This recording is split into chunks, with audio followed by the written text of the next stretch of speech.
Pimpinan Pondok Pesantren atau Ponpes Al Zaitun Panji Gumilang menyerang balik Majelis Ulama Indonesia atau MUI Pusat karena merasa disudutkan. Panji menggugat Wakil Ketua Umum MUI Anwar Abbas dengan menuntut ganti rugi hingga 1 triliun rupiah.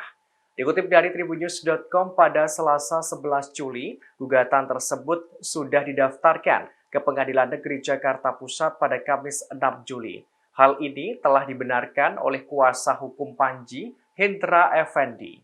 Hendra mengatakan Anwar Abbas diduga melakukan perbuatan melawan hukum.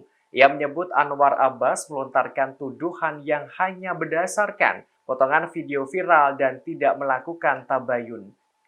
Pernyataan Panji soal sebutan saya komunis disebut Hendra dimanipulir oleh orang tidak bertanggung jawab.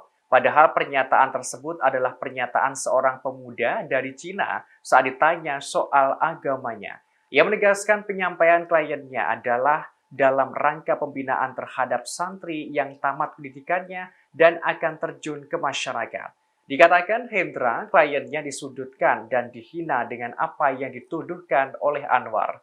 Dalam tuntutannya, Hendra mengatakan kliennya menggugat Anwar Abbas dengan menuntut ganti rugi hingga 1 triliun rupiah. Sementara itu, Humas Pengadilan Negeri Jakarta Pusat Zulkifli Ajo juga membenarkan adanya gugatan tersebut. Ia menyebutkan pihaknya sudah menentukan waktu sidang yang akan digelar.